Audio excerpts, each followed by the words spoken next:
Hi, I'm Troy McClure. You may remember me from such spoiler warnings as The Spoiling of The Empire Strikes Back and Think Fast, M. Night Shyamalan. The following podcast may contain spoilers for the Simpsons movie. Welcome to Diabolical, the show where four long-suffering friends dissect film's most dastardly schemes, then try to improve them. I'm your host, Lord Manly Supreme, and this week's movie is The Simpsons Movie. So, perform an outrageous comedy pratfall before sitting down on your sofa, and let's get diabolical.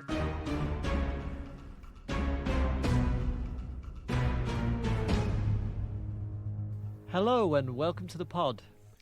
As always, I'm here with the three chiseled Adonises, otherwise known as the Panel of Peril. Please introduce yourselves and tell us which Simpsons character you most identify with and why. Craig here, and the Simpsons character I most identify with is Maggie. I'm the youngest, and I know what it's like to accidentally shoot someone. Hello, Adam here. I most identify with Dr. Nick Riviera, because usually upon my arrival at any social gathering, I get greeted with Turner or Adam. Like, hi, everybody. And then sometimes I can be so absent-minded, I complete tasks in a way that most people feel is bordering incompetent. Like that time when you tried to make orange juice by mushing oranges into your own face. Up until then, that was the only way to get orange juice. And I'm Gaz, and the Simpsons character that I most closely identify with is... Gonna be honest, I forgot you were asking this. Yeah, me too. Lisa, because I study hard and I was a vegetarian for a short period there. Deep ties there, obviously. Yeah. And the character I most identify with from The Simpsons is Disco Stew. Mm-hmm. I feel like the older I get, the more entrenched I become in my own sense of style, rather than kind of kowtowing to the fickle whims of fashion. Yeah, very good. But ironically, one of our friends and listeners, his nickname was Disco Stew. I wonder if Disco Stew still discos. Bet he does. Please reach out to us on social media, Stu, and tell us, do you still disco? Do you advertise Stew or not?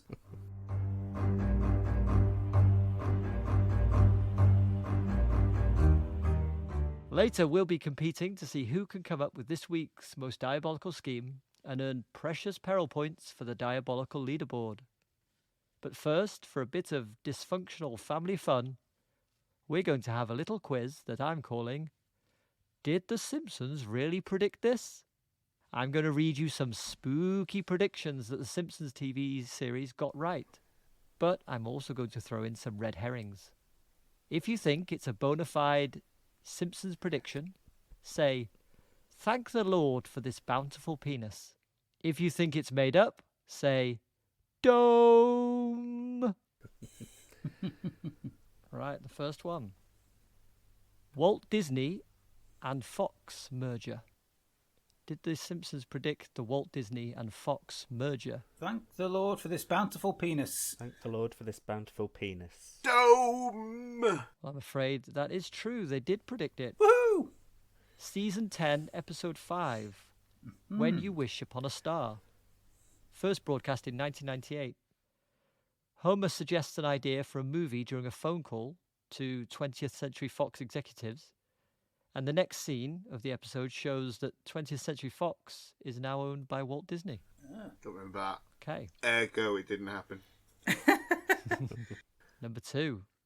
The advent of lab-grown meat.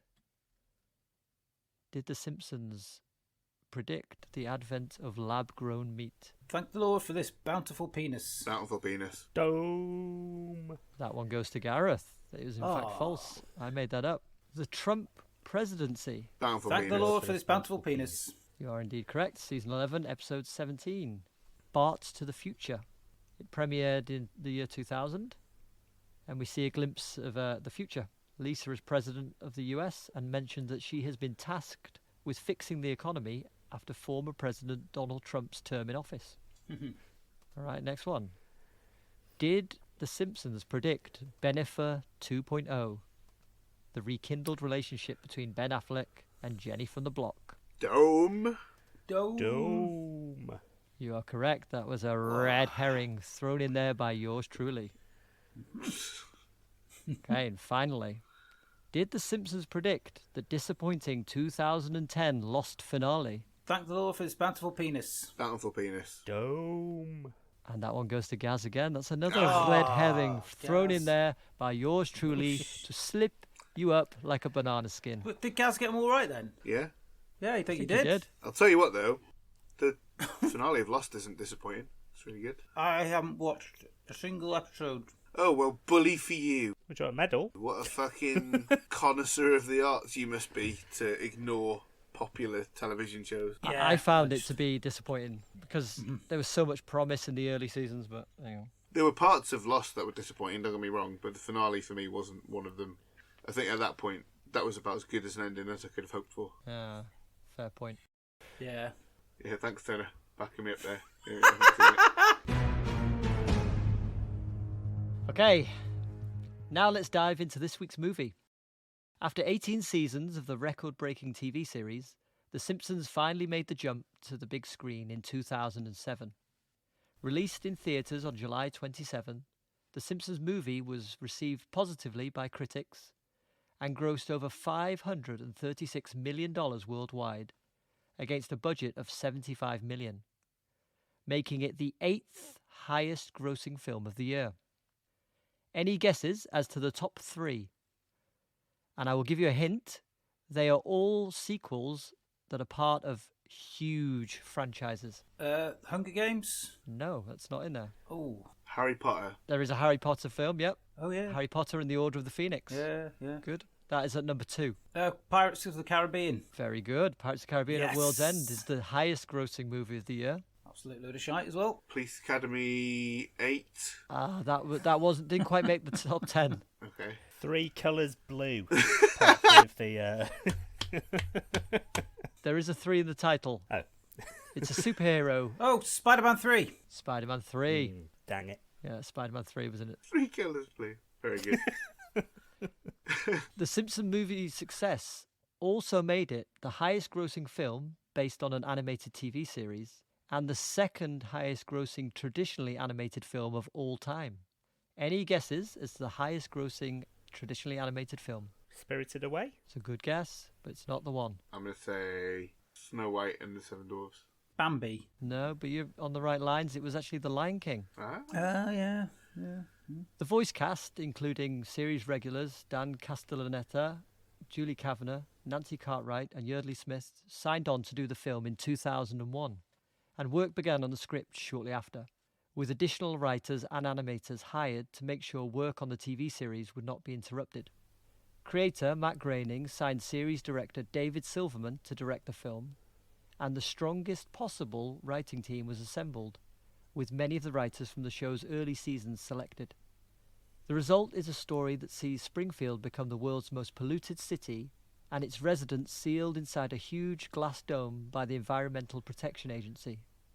After Homer is blamed, the townspeople form an angry mob and try to lynch the Simpsons, who escape through a sinkhole and flee to Alaska for a fresh start.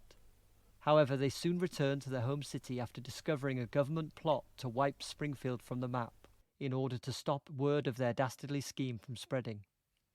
It's an 87-minute celebration of hand-drawn animation and comedy writing, recapturing the heart and laugh-out-loud moments of the early seasons. But what did the panel make of it?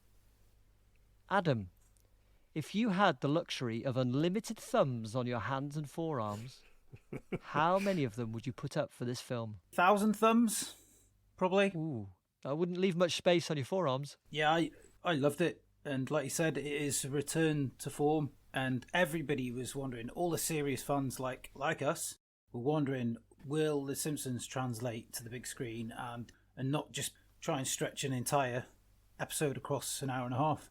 And they did it, in my opinion, and Yeah, they got the right writers on board.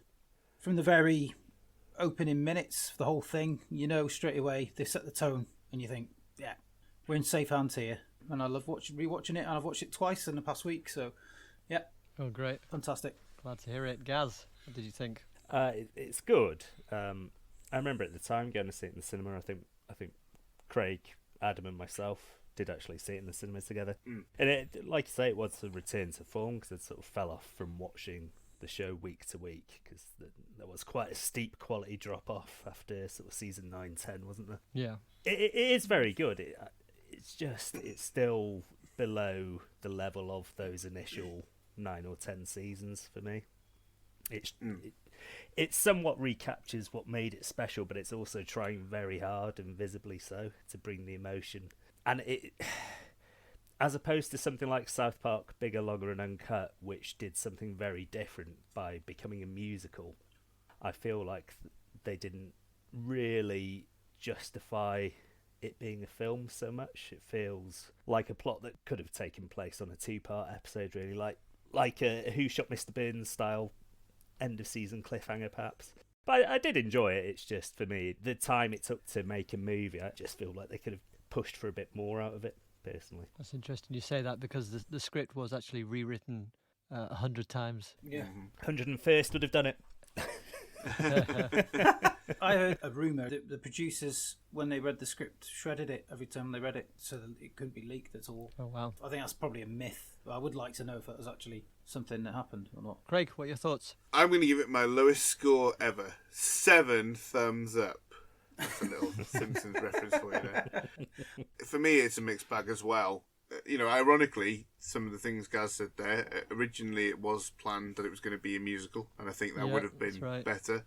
Also, there were a few episodes that became episodes that were originally going to be the movie.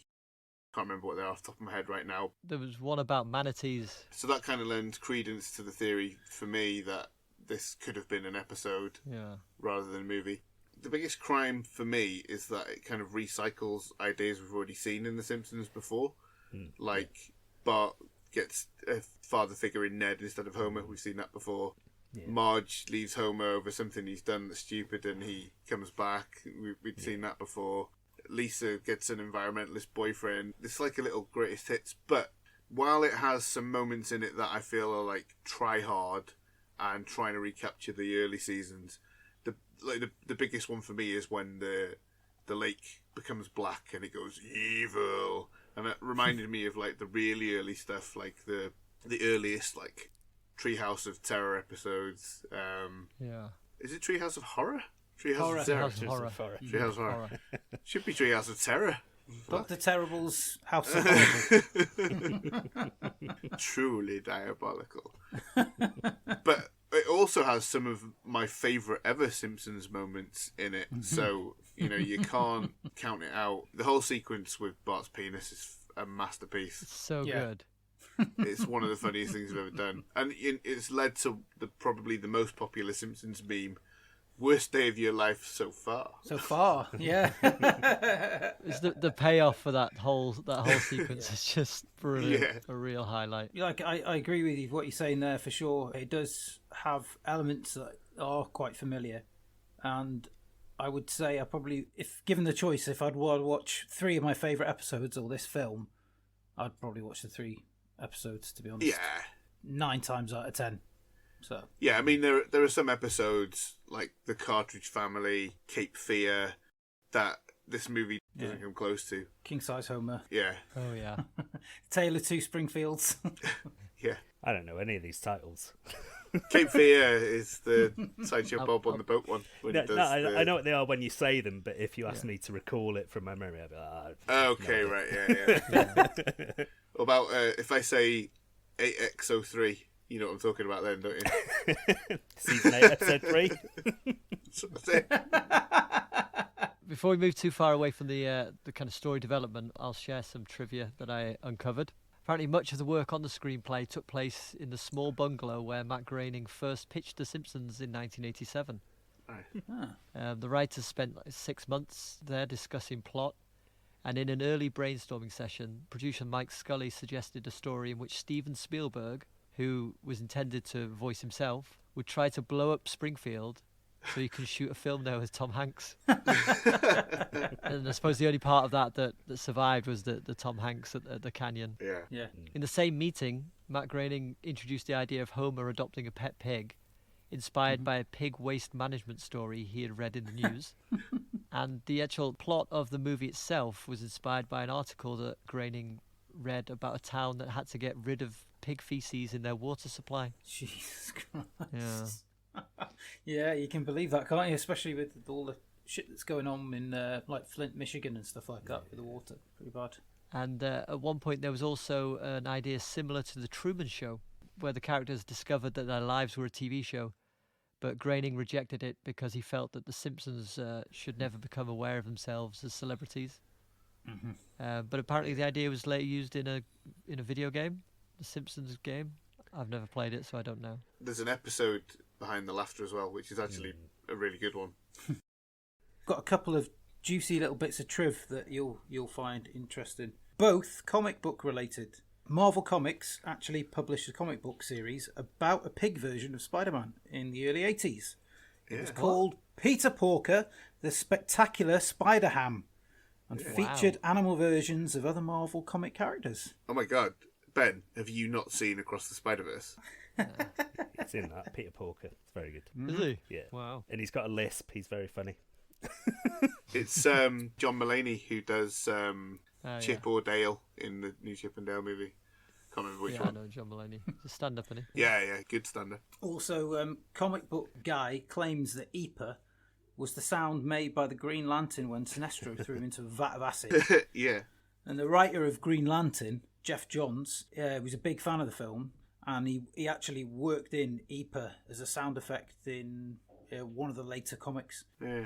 Apparently he's really abusive Yes, that is true. and is the reason that DC movie universe hasn't gone very well. Oh, right. Hi, Jeff Johns. Him and Joss Whedon. Terrible twosome. Yeah. Don't hurt me, Jeff Johns. There's also a town in Alaska called Homer. Oh, well. Yeah. And then my final little tidbit was that originally the main antagonist was not supposed to be Russ Cargill. It was supposed to be Hank Scorpio returning. Yeah. Just got Albert Brooks back regardless. I've read in a few places that originally Russ Cargill's character was completely different. Yeah, it was Hank Scorpio.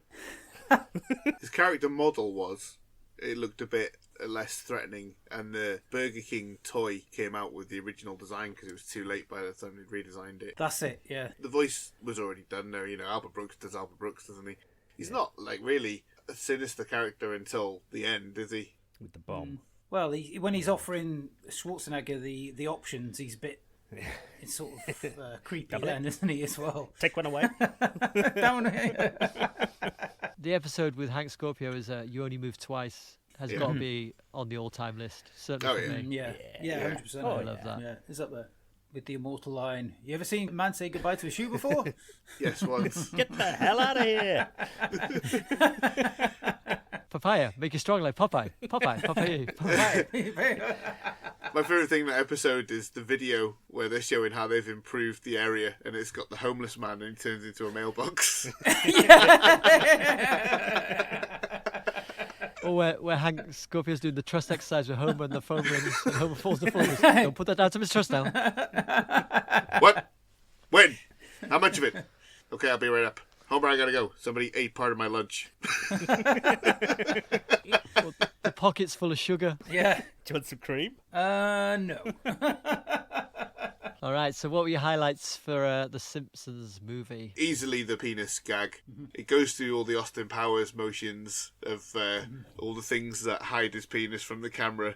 And then just brilliantly, for no reason, a gap in the head just sits there for ages. It's great, yeah. It's so good. Mine is the sequence where the mob are attacking the house. 2 moments during that sequence leading up to them escaping through the sinkhole. The first one is Homer behind the door with the chainsaw just going rum, rum, rum, rum, rum, rum, rum,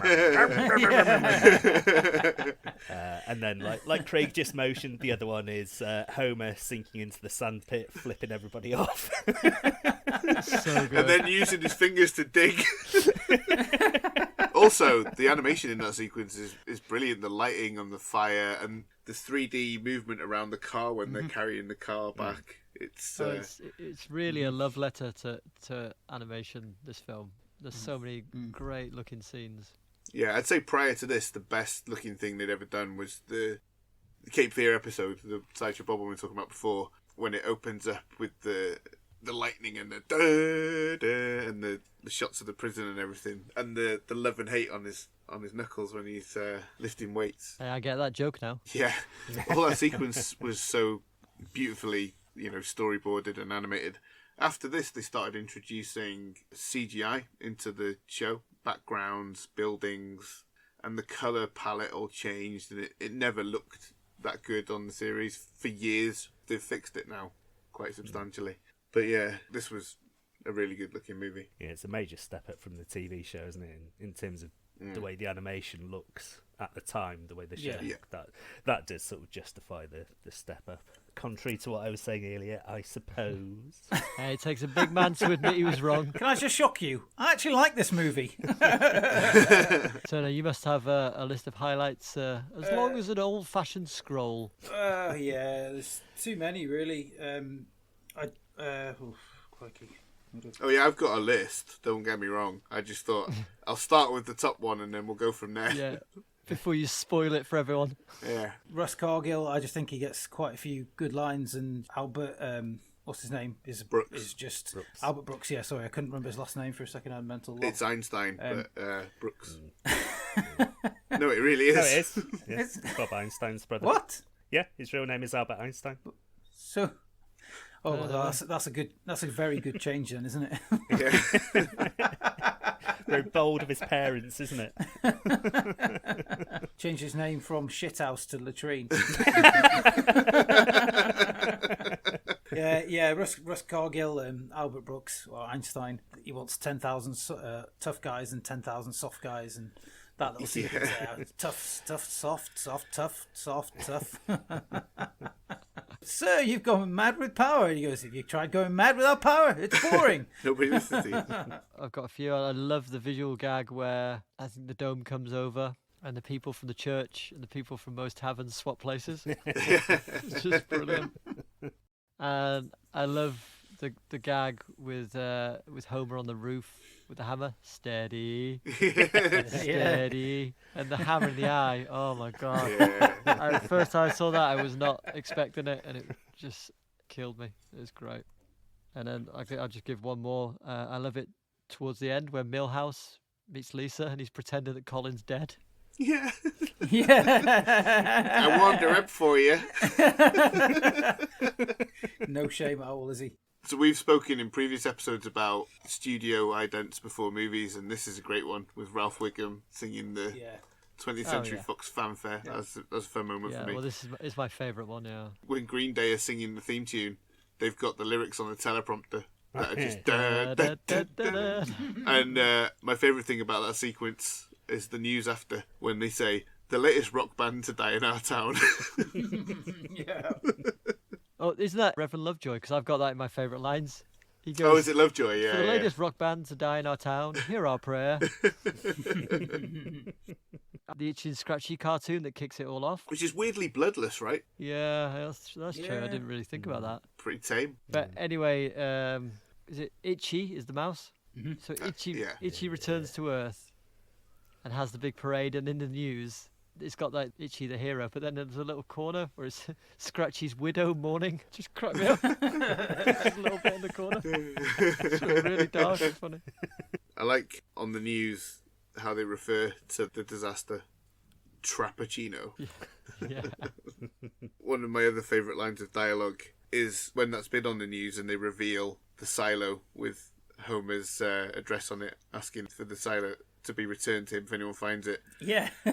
No reward. And then Lisa confronts him. She says, "You monster!" And Homer says, "Did you see the news?" He's not sure why she's seen it. I like the pub in Alaska being called Eskimos. Well, you wouldn't be able to say that now. And the arcade game in there, Grand Theft Walrus.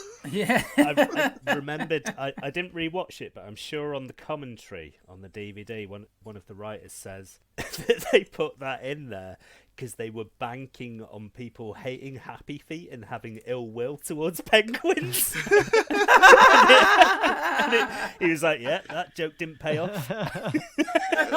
He loved Happy Feet. What I love about this film is that we get to see in the first 4 minutes, we get to see a riot, which, happens so often in The Simpsons. The towns are so quick to riot. And I love that they just bring it straight in at the beginning. And then you get to see them form a mob a little bit later on as well. Yeah. They're very easily swayed. It's like sheep, like carrots. Yes. One thing that I find disappointing about this actually is that they don't explore more the concept of the townspeople, the side characters of Springfield living in the dome. We kind of see the aftermath of it when they come back and, Moe's the Emperor and all that. Yeah. But I would have liked to have seen, maybe they could go back and do some episodes exploring life inside the dome, because I think that was a little bit of a wasted opportunity. There's a Stephen King book and miniseries, or full-fledged series because Under the Dome, isn't there? Maybe they could parody that within their already established lore. Yeah. Weirdly, Stephen King claimed that he didn't take the idea from the Simpsons movie, even though he's in Matt Groening's band and is known to be a Simpsons superfan. I mean, it's a story as old as time, though. That's not Just old coincidence. as far back as pulp sci-fi novels, isn't it? That kind of thing in the 50s. It's true. Everything though, people who are writing the influential work are influenced by their contemporaries, and then also influence the contemporaries as well. So they're taking and giving great amounts all in one, aren't they? So it's just like a one big circle, essentially, isn't it? Circle jerk. Circle jerk, Dutch rudder. I've just remembered because I had to go onto a second page for highlights, and I have one more. It's a new character for the movie, the bomb squad robot that's afraid to cut the wires and kills itself. Shoots himself. Yeah. And Wiggum's like, he talked about it, but I never thought he'd do it. Well, we're moving on in that direction. What were your favourite lines? Oh, I've got a line from Flanders when he sees Bart hanging from the guttering. And he just says, if he falls, couldn't that make him a paraplegiarino? Just a great Flanderism. I like the bit with Homer and Marge talking. Is, hey Marge, isn't it great being married to somebody who's recklessly impulsive? Actually, it's aged me horribly. I really like Flanders' explanation for why he's got spare pants for Bart, which is, boys, always praying through the knees. Yeah. Probably my favourite. It's really hard to choose, but my absolute favourite was Homer and the pig on the sofa. He just goes, maybe we should kiss to break the tension. And then they kind of stare at each other. Just that moment before they get caught. I also like it where he's whipping the dogs. Yeah. He's saying mush mush, and then he's whipping them to rest. Rest. Just in case we don't naturally fit this in anywhere else, not a favourite line or really moment. Maybe it's a favourite moment, but Julie Kavner's performance in the video that she leaves for Homer to tell Homer that she's left him is amazing. They got her to record that a lot of times, didn't they? Is that how they did it? Yeah. Because her voice sounds really strangled and like she's struggling to get it out. Mm-hmm. I saw it in two places saying that they got her to record it. Well, one said 100 times, and I thought, well, 100 times is probably a bit far-fetched. Probably more like 20 or 30 times, probably, because she does sound a bit, like you say, a bit hoarse and a bit under tension. So, yeah, apparently, what's his name? Is it David Silverman? He got to record it multiple times. And just to get it just right. That's cool. There's a couple of blink and you'll miss it visual gags that I love. The first one is the sea captain's house, which he kind of undocks and it sails away. And the other one is, did you see, when Homer goes through the roof, what the magazine Grandpa's reading is called? No. Oatmeal Enthusiast. Yeah, Oatmeal Enthusiast. Trivia alert, that's a real online forum. Yeah. Oh, wow. I have to have a look for that. I'm an enthusiast of oatmeal. It's something we take for granted, I think, because we've seen them do it for so long. But the cast are incredible. Yeah. And the performances. The size of the universe as well, and the amount of people that we've seen appear in the series that wanted to be in the film and stuff like that. It's endless, isn't it? You could say, really, the only thing I can equate The Simpsons to, and the quality of the actors themselves, the regular cast, and then the quality they attract in the guest spots. The only thing I can equate it to is like the Beatles, really, because they just seem to, everybody wants to work with them. And it was same time now, really. There's nobody who'll turn down Paul McCartney to do a gig with him, really. And I just think it's amazing. And there's loads of people that got stuff cut from this movie as well. There's like Kevin Bacon, Kelsey Grammer, Minnie Driver, Isla Fisher. I think must have been other people as well that just did spots and they never made it to the film. Like the Thin Red Line. Oh, we could have got a Sideshow Bob, Cliff. Yeah, it was. Kelsey Grammer was doing Sideshow Bob, yeah. It's amazing. I'd love to see all the deleted scenes and things like that if they actually animated them. All right, I asked you this in the on WhatsApp before we start recording, but do you have any favourite lines of all time? So this doesn't have to be just in the movie. Yes, I certainly do. My favourite Simpsons line of all time is not my favourite Simpsons moment of all time. My favourite Simpsons moment of all time is a visual gag, and it's really hard to explain, so if we can put the GIF in the show notes. It's when, in the Cartwright family, Marge says to Homer, "I think you'll agree I've put up with a lot during this marriage." And Homer starts speaking, and he just catches the kids in the corner of his eye shaking their heads, and he just stops speaking. He just goes, like that to talk. No, it's great. But my favourite line, "I hear we're going to Ape Island to capture a giant ape. Wish we were going to Candy Apple Island. Why, what's there? Apes, but they're not so big." They're not so big. I think that's genius. Yeah. It's great, isn't it? Yeah. Mine is from the episode where they go to New York the first time to retrieve Homer's clamped car. That's always been your favourite. Yeah. And he is rushing to find a toilet in the World Trade Center, and he pushes back an elderly lady, and she goes, "How frightfully rude. I certainly hope someone stabs him in the eye." My favourite sequence is from my favourite episode of all time, Season 11's Guess Who's Coming to Criticise Dinner. And, I mean, there's so many quotes in it. But my favourite is a conversation between the sea captain and Akira. And he's like, "Arr, 'tis a good sign. Homer's undone the top button on his pants. He's been walking around like that since Thanksgiving. I'm surprised he doesn't give it up and switch to sweatpants. He says the crotch wears out too fast. Oh, that'll replace the whale of my nightmares." And my favourite comes from Season 8, Episode 16, Brother from Another Series, in which David Hyde Pierce plays Cecil, Sideshow Bob's brother.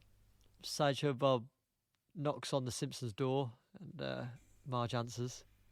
He says, "Madam, your children are no more than a pair of ill-bred troublemakers." And Homer says, "Even Lisa?" And Sideshow Bob says, "Especially Lisa.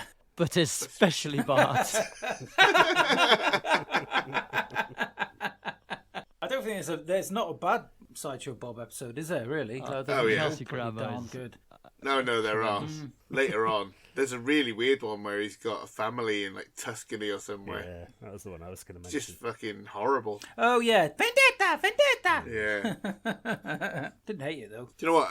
I got back into The Simpsons quite recently. I would tell you season 27 is pretty much... There are no duffers in it. I highly recommend season 27. Yeah. The good thing is, having little kids, is that they love watching it. And both my boys absolutely love it, and they've got no problems with me putting it on at any point. And the three of us will sit there. It's only when my missus comes in and goes, "Oh, you're watching this nonsense again." So then usually we have to turn it off after about 4 or 5 episodes.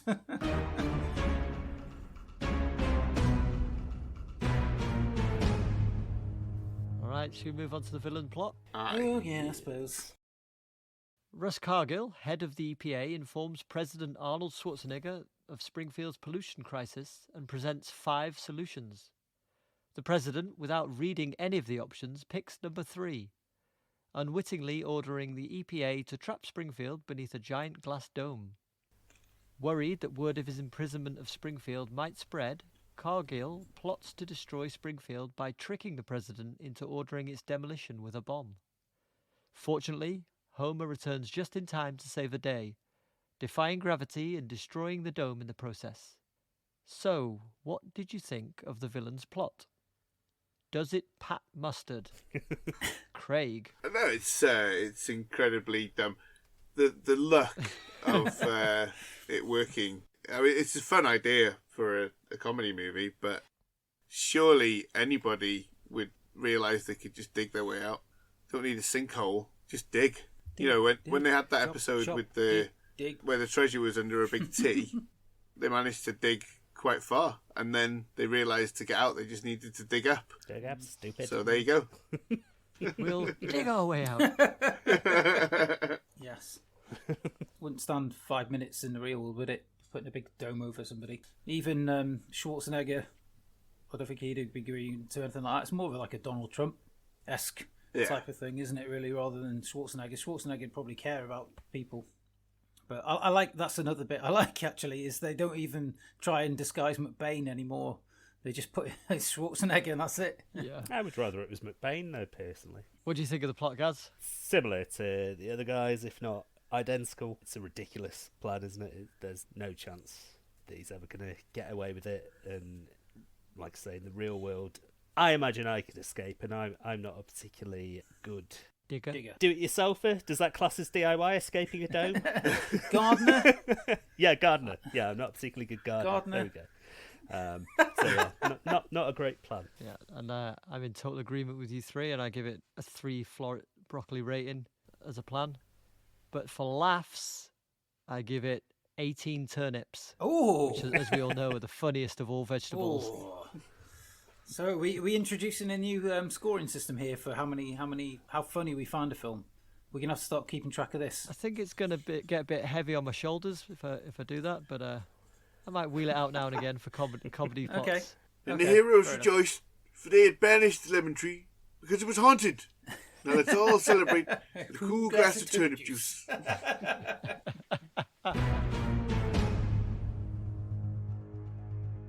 Okay, so this is the part of the show where we compete to see who can improve the villain's scheme the best and earn precious peril points for the diabolical leaderboard. We'll each share an alternative plan and vote for our favourite at the end. In order to keep poisons from spreading from Springfield, the most polluted city in the history of the world, Russ Cargill and the EPA enclose it inside a glass dome before attempting to demolish it. But of course their plan was thwarted by the motorcycling heroics of Homer. Gaz, what would you have done differently?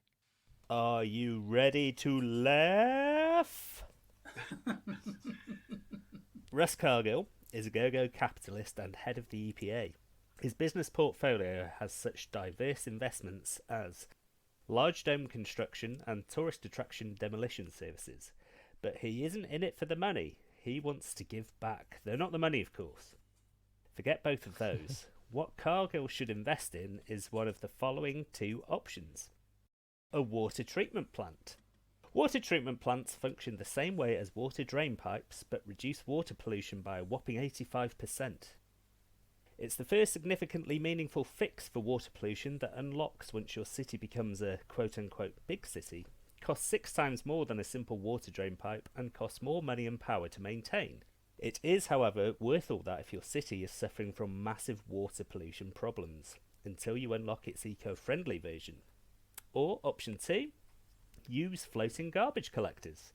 Floating garbage collectors filter waste from the water and speed up the natural recovery process.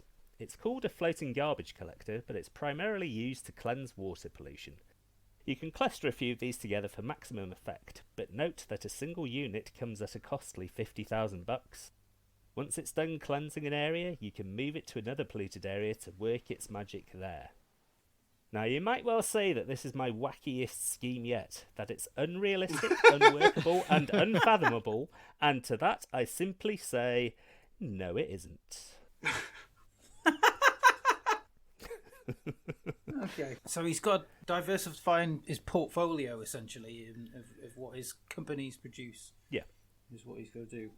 Rubbish collectors. Yeah.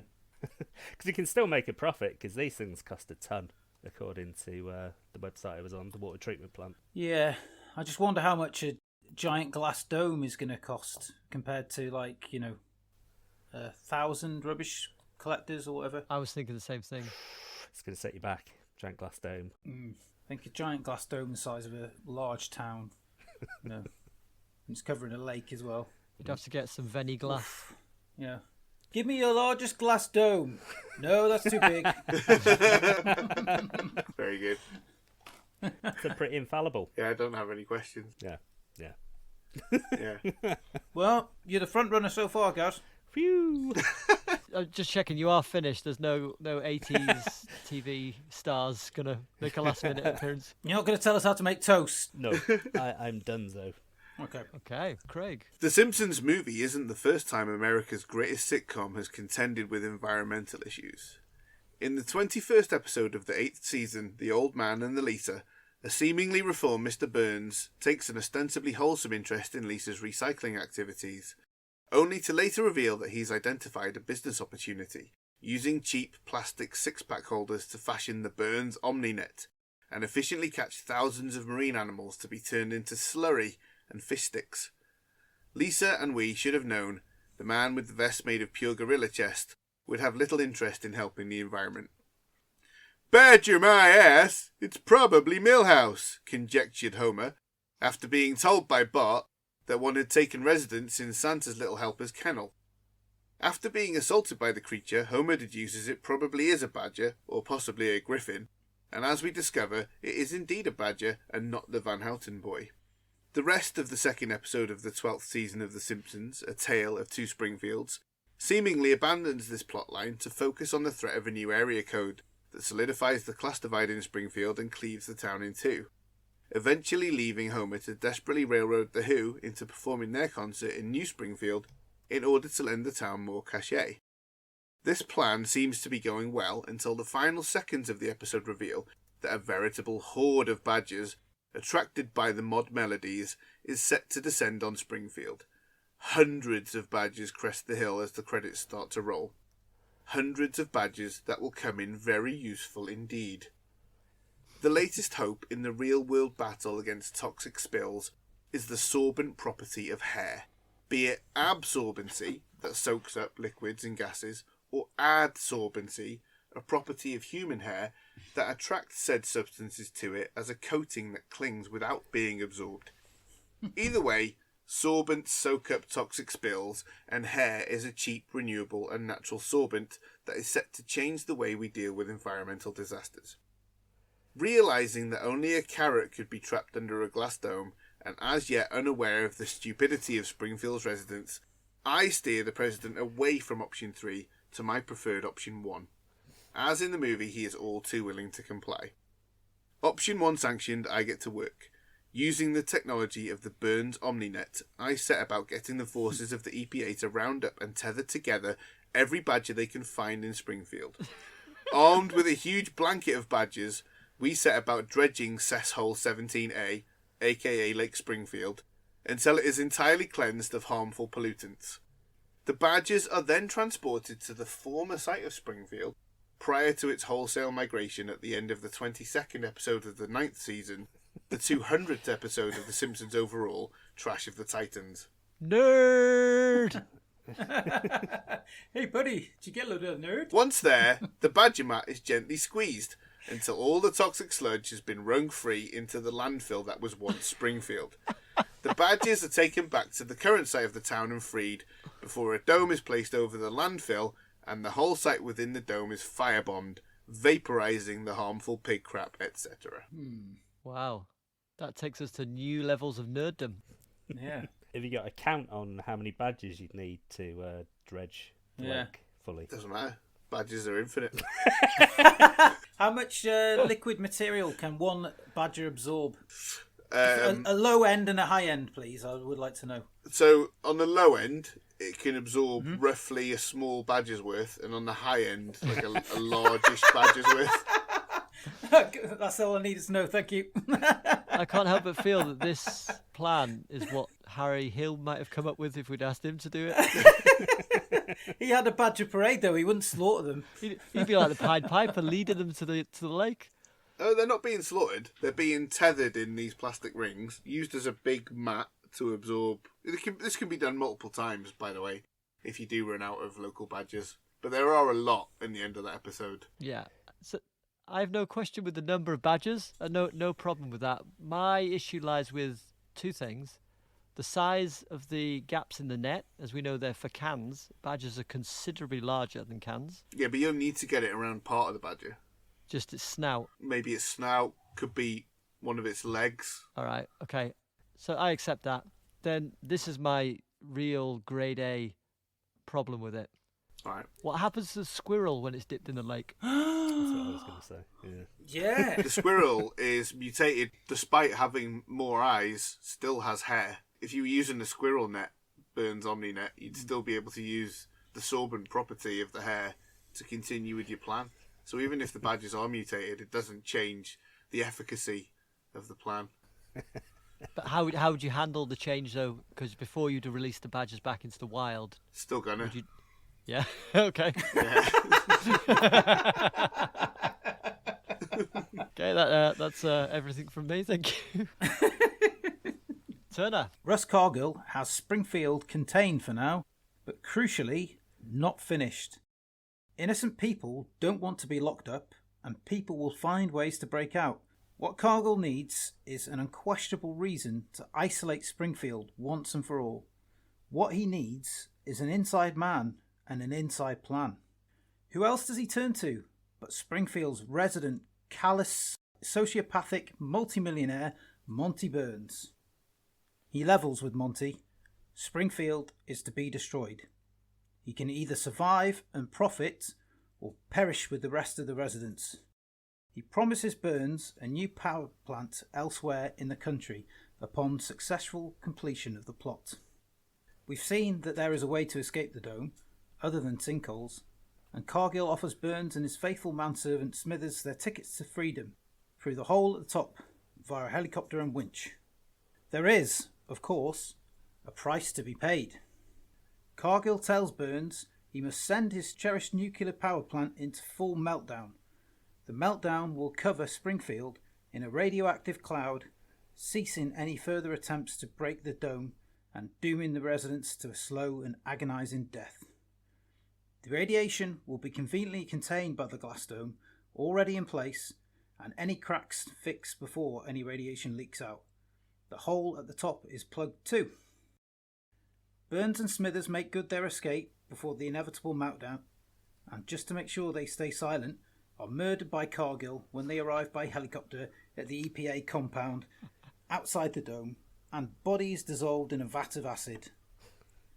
With Springfield now irradiated, and the townspeople either dead or dying from an apparently accidental meltdown of the power plant, Cargill has all the reasons he needs to steal off Springfield for good. It's pretty grim, isn't it? Yeah. It is, but life isn't fair. Can I just confirm that your plan is to put a glass dome over Springfield? I've taken it from a certain point of the film. Yeah, the glass dome is already there, and he's obviously realised now that he's gone to Schwarzenegger for the third time, and he's got this other plan now. Yeah. So he needs this is justifying the dome now. Is what you're doing. Yeah. So Yeah. I get that. Yep. My issue with this is Smithers, as we know, has been an informant of Mr. Burns' dastardly schemes. When he hasn't agreed with something morally, he has gone out and told others. In the Who Shot one, he does it, doesn't he? Yeah. Yeah, that's right. So I think Yeah. if he got caught wind of this plan, he would rat out Burns to the townspeople, and then they'd have an angry lynch mob. What kind of glass is used in the making of the dome? Plexi. Thick glass. Thick, clear glass. Thick glass. Does thick, clear glass stop radioactive fallout? Yes. No, Yep. I don't think it does. Yeah, it does. I think lead glass does. They have windows to look through into thingy, don't they? Into like reactors and stuff like that. Yeah, they're lead glass. So, but it's thick. It's very thick glass. It's got to be laminated lead glass. That's what I'm You'll getting have to at. ask Russ Cargill about how... Well, I don't have to. It's your plan. Glasses. Yeah, oh, I just asked him and he said, yeah, it's radiation proof. And I suppose thinking about the Smithers issue, I don't think Mr. Burns would have too much of a problem cutting Smithers out of it anyway. If I recalled correctly that you said you got to make sure word of your scheme doesn't get out, how do you contain a town having a huge radioactive meltdown? It's just accidental, isn't it? Because they've been sealed off and there's some sort of meltdown and it's just they can just do whatever they want with the whole town killed, essentially, and then Burns as well. Then they can make up whatever story they want. Interesting.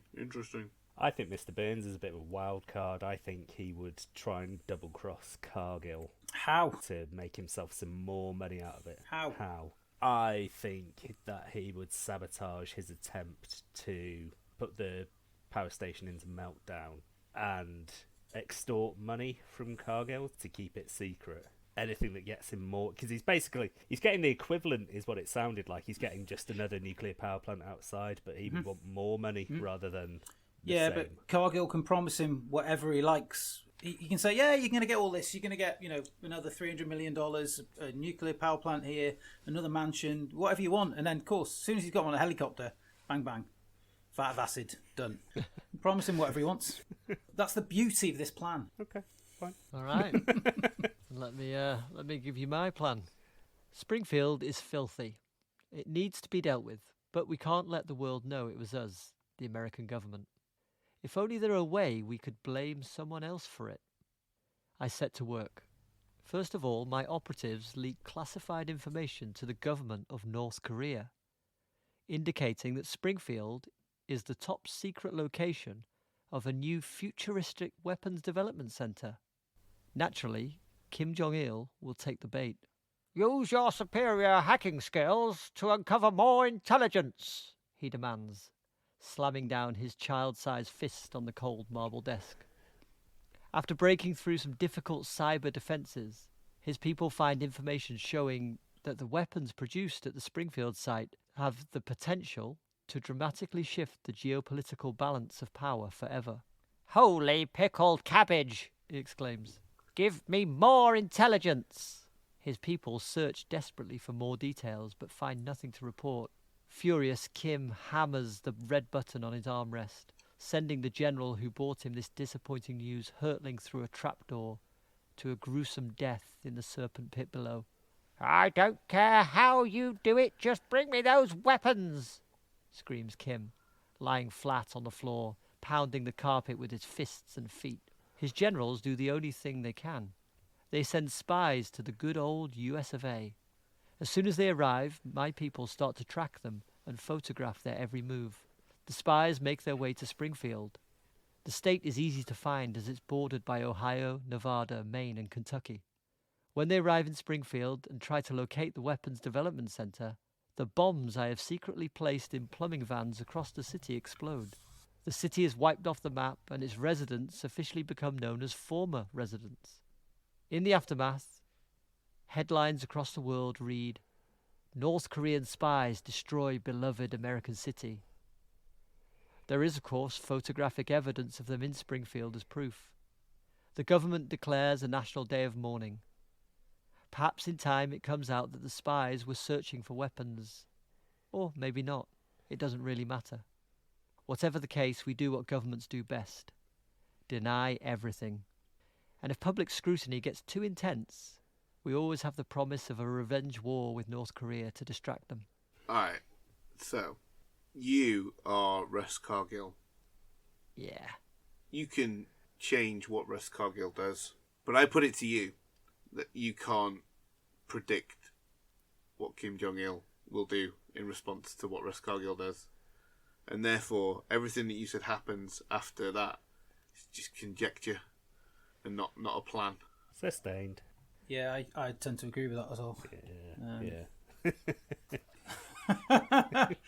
I don't think you did enough to steer Kim Jong-il in that direction, is what I'm getting at. You didn't do enough to poke his hornet's nest, if you will. I left him a couple of sweet breadcrumbs there. They were tantalising morsels, don't you think? Yeah, but... Futuristic weapons, balance of geopolitical power. He already believes that about the West, or did. Obviously, passed on now, God rest his soul. Yeah. R.I.P. God rest beloved leader. Yeah. So you don't reckon he'd send spies on a whim? I mean, if they done the only thing they did was where they bumped off that person in the airport, didn't they, in Australia? Oh no, they send spies everywhere. They kidnap people off the coast in Japan all the time. I think it was a Netflix documentary about the people getting pinched off the shores of Japan, wasn't it? Yeah. They kidnap people from Japan to teach their spies Japanese. Out of Duolingo. They're known for it. They send out spies all the time. Are they known for doing van bombs? It doesn't matter whether they have a reputation for van bombs. You have photos of North Koreans in American City before it explodes. The American public are going to eat that up. Yeah. Like an American apple pie. Yeah. With extra ice cream. Extra cream. Some maple syrup. Yeehaw! And some ice cubes. Oh, and some mashed potatoes. Up his ass. A slice of American cheese. Melted. Some absolutely diabolical schemes there. But there can be only one winner. Or two. Or four. But not three. It's time to vote. Remember, we can't vote for our own plan, and if either of you three wins, you will receive 2 peril points for the diabolical leaderboard. As host, if I win, I will only get 1 peril point as I pick this movie. I have voted for the simplest and probably least snag-free plan, which is Gaz. Oh, Gaz had a face there of surprise. Not expecting that, hey Gaz? I never expect to win. Despite the incoherency of it and the ramblings of it, and it was mad and fucking made no sense, I have also voted for Gaz. Yay! I have voted for Greg. And I have voted for the plan that I thought would have worked best with the character that was used, Mr. Burns. I voted for Turner. So Gaz. Yeah, boy. Gaz reigns supreme. Gaz takes it with his wackiest plan to date. One that works. Okay, so Gaz, what does that do to the diabolical leaderboard? Tell us true. In first place with 7.5 points is Craig. That's outrageous. Second place with 5.5 points is myself, Gaz. In third place with 3.5 points is Adam. And in last place with 2.5 points is Lord Manly Supreme. It's fucking nuts, that.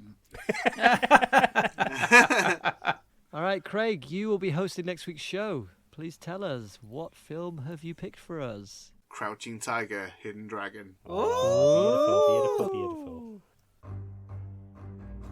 That's it for another episode. Thank you for listening. Don't forget to follow us on your podcast platform of choice so you never miss an episode. But most importantly of all, tell your friends about us. We make this show for people like you. You're a people like you, and it's likely your friends are people like you too. So what are you waiting for? Follow us on the usual social medias at DiabolicalPod throughout the week for mildly interesting content and a plethora of disgruntled tweets from Craig. Join us next time when we'll be discussing Crouching Tiger, Hidden Dragon. And remember, nobody likes to wear clothes in public, but you know, it's the law.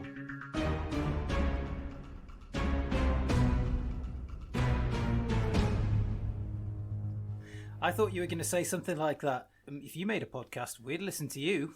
Oh, that'd be good. I'll do that next time. That's good, that. We're very close to halfway through the second season here, aren't we? Are we? I thought... Yeah, we are, yeah. What episode would this be? 30. Well, then we are halfway through. Whoa. Muchos. So at the halfway mark, Craig is running away with it.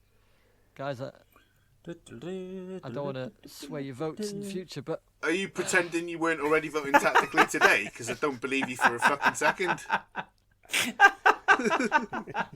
Turned into come down with me already, like I knew it would. Fuck off. Come on, All right. fucking carpet of badgers. It was the most Simpsons-y plan of all time. It was a I very, loved it. very I big did love plot it. hole in the plot hole in the mutations. Yeah, 100%. What plot hole? That they get mutated. So? yeah, They still work. Yeah. They're violent. still a sorbent. aggressive. Yeah.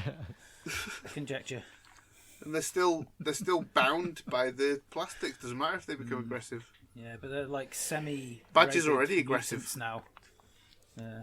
Yeah, but then when they become mutants, as we all know, and whenever something hits something toxic or a mutagen, they become more aggressive and even scarier, like that squirrel was. What about the Teenage Mutant Ninja Turtles? They're not aggressive and scary. Exactly. They learnt karate and shit, and then beat up criminals. Can't how more violent can you get? But they had a good mentor, right? These badgers would be without mentor, and that was the issue. Yeah, no mentors. Yeah, as we know, badgers never take mentors. What about that? Is it called Quato? That thing that lives on that guy's chest in Total Recall. Yeah. What about him? He's not aggressive, is he? He's a nice little baby. But he's a Martian. Still a mutant. He hasn't been dragged through a lake in Springfield. He's still a mutant human. He's not a being that is we're from talking Mars. badgers, Craig. I think you haven't understood Total Recall. I think that's what happened. He needs to open his mind, doesn't he? Welcome. Welcome. Welcome. I'm ready.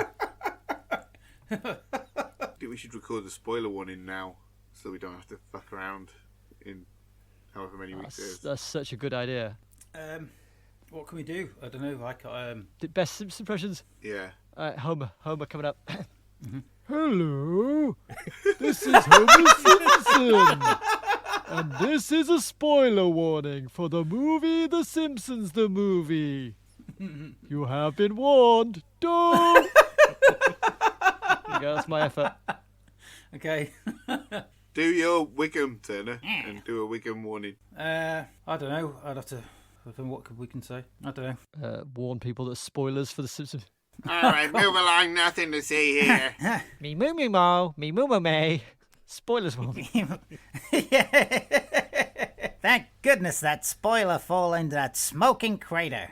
This is a spoiler. I don't know. There you go. Excellent. This podcast has excellent spoilers for excellent Simpsons the movie. Excellent. That was Mr. Burns. Hello, Smithers. You're quite good at turning me on. Maybe we'll try it at the end, eh, Craig? Yeah. What about? I saw Principal Skinner and Mrs. Krabappel in the Simpsons movie, and they made a spoiler, and the spoiler looked at me. Oh, that's a good quote, that. Is that Maggie? Oh, Homer. This podcast's got spoilers for the movie The Simpsons the Movie. Oh, you have been more. That was Marge. Uh-huh. And her sisters and her mum.